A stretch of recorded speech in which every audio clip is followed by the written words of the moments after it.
Hello, I am Professor Kino and welcome to my Office of Cinematic Antiquity.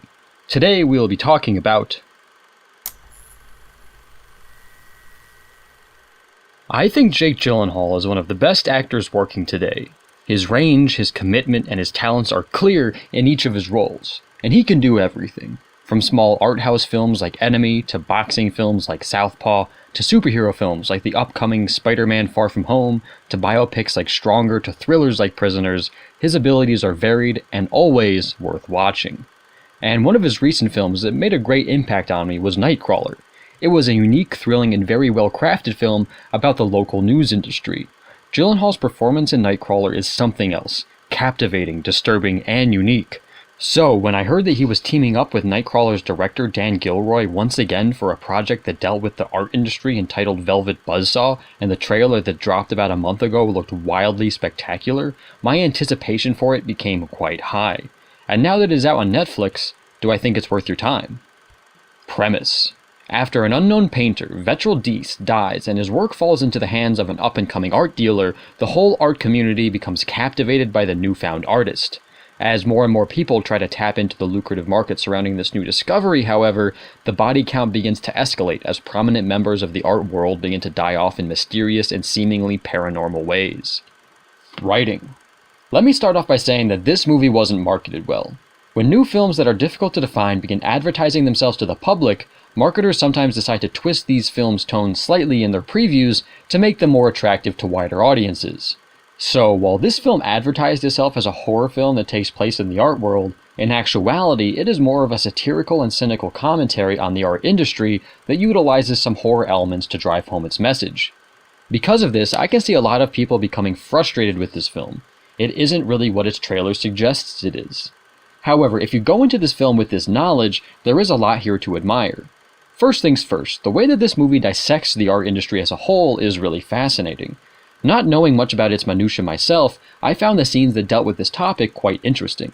Seeing all the levels of it, from the artists to the dealers to the gallery owners to the critics to the buyers to everything in between, was all really engaging. Also, the film makes sure that the ego, vanity, greed, selfishness, and shallowness that can infest this world is understood. Most of our characters in some way, shape, or form fit one of these, if not all of these, descriptions. We aren't meant to admire them in the slightest.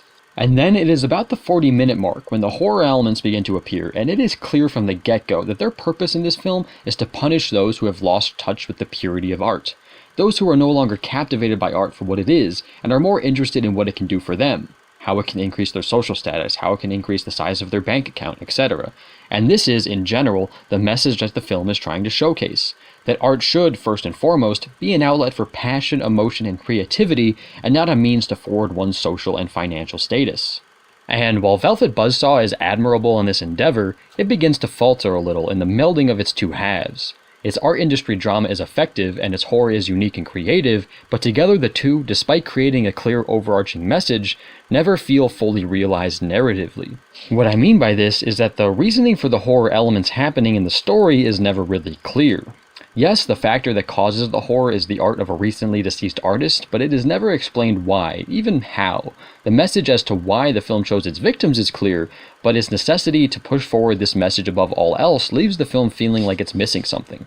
Consequently, when the film wraps up, it doesn't feel like there is much of a payoff because there wasn't much of a story to begin with, just a message. So while Velvet Buzzsaw does a great job at dissecting the art industry, has some creative horror elements, and pushes forward an admirable message, it never really feels like it can mesh all these elements together in a clear and satisfying way. Acting.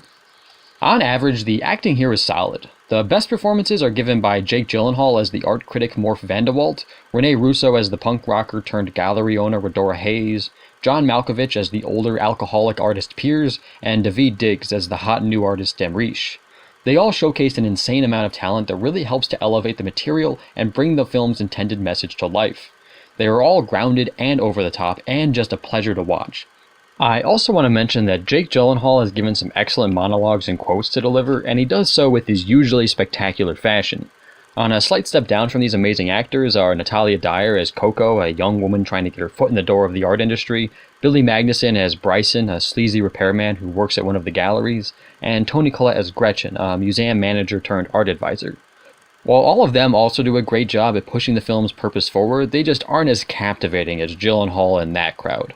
But among all of these talented actors, I did feel like there was one weak link, and that was Zawe Ashton's performance as Josephina, the art dealer that discovers Ventraldise's body and art. She wasn't bad, just nowhere near as great as the others she typically shared the screen with.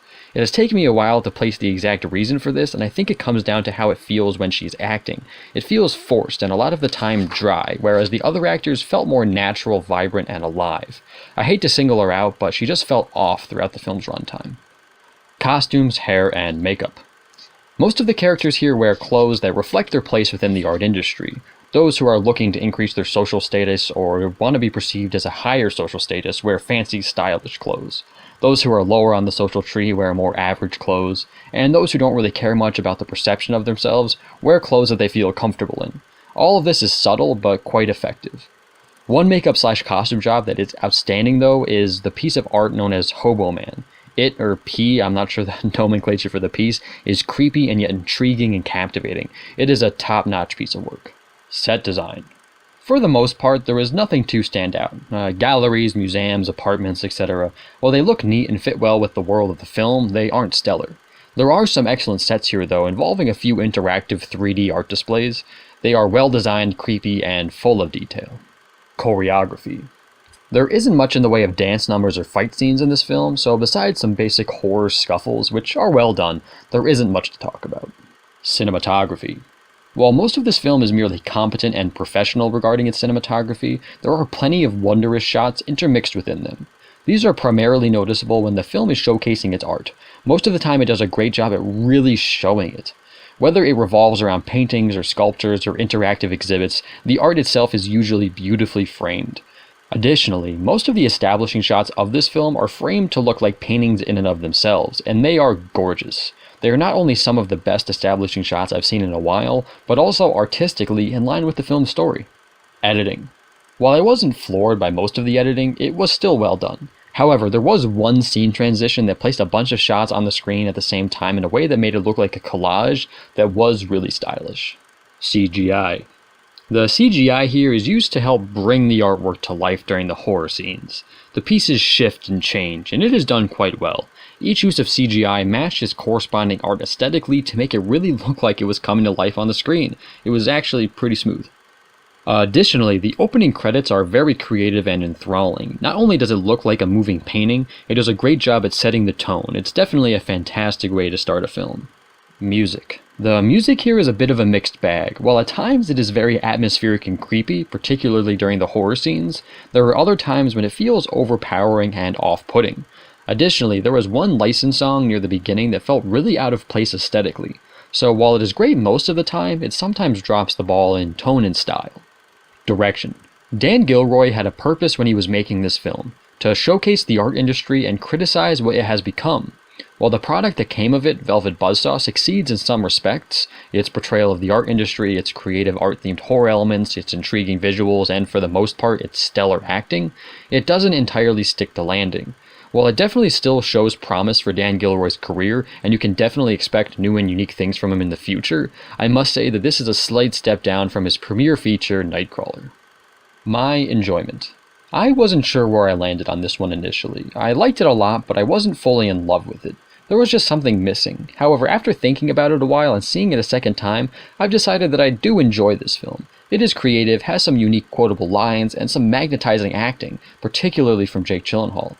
Do I see myself watching Velvet Buzzsaw again? Totally. However, I have to admit that I just don't enjoy it as much as I do Nightcrawler. Recommendations. This film is not for everyone. If you saw the trailer for it and believe that this was a fun horror film, you might want to think twice before seeing it. On the other hand, if a unique art house film in both genre and premise with a fascinating message and creativity to spare sounds like your cup of tea, then I totally recommend giving it a shot. Additionally, if you happen to have a Netflix account and even just part of Velvet Buzzsaw seems interesting to you, I do recommend giving it a shot because it would be free to you and I think it's well worth the approximately 2 hours it takes to fully get through. Thanks for watching, I hope you liked it. If you did, leave a like. If you want to add anything, feel free to leave a comment. If you want to see more, please subscribe.